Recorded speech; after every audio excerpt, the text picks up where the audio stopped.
Oh, well, if you miss your first attempt, by default, the weight stays on that weight.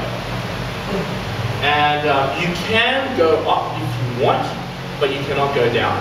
So that's why when we talk about putting in a conservative opener, it's something you've done easily in training, something that boosts your confidence.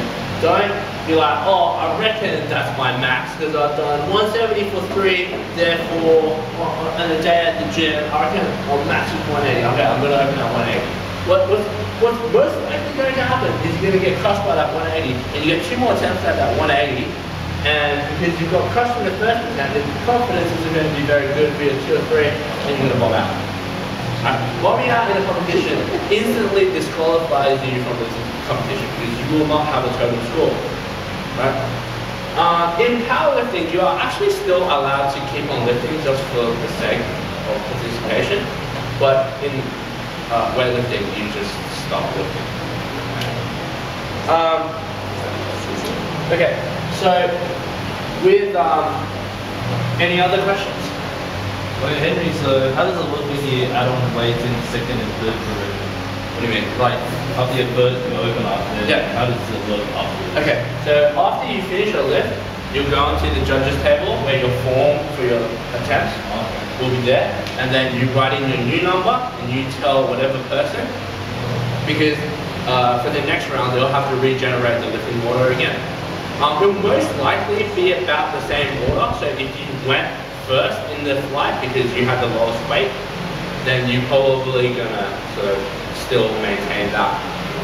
But you just have to let them know and they'll regenerate the new order.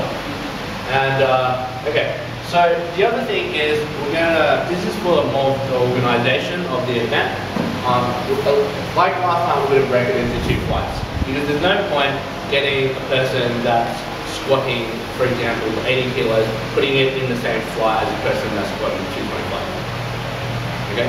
So, therefore, we'll just split evenly down the road. We have flight 1 and flight 2. So, while one is benching, we'll have another one taking a break or something like that.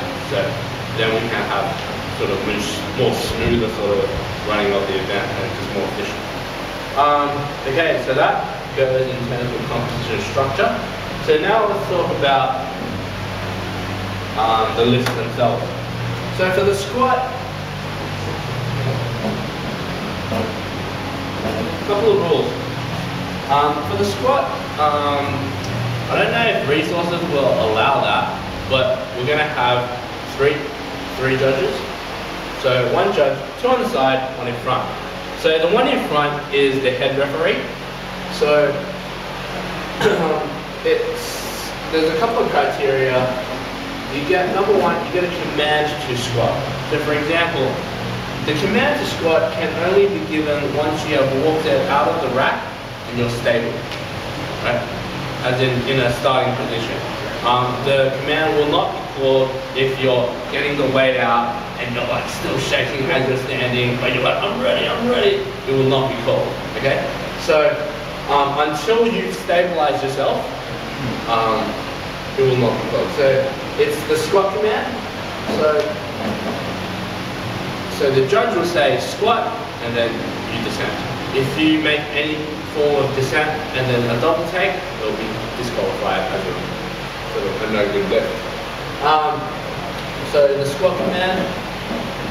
So now let's go to the next phase of the lift is depth. Depth is below parallel, so something like this. Okay.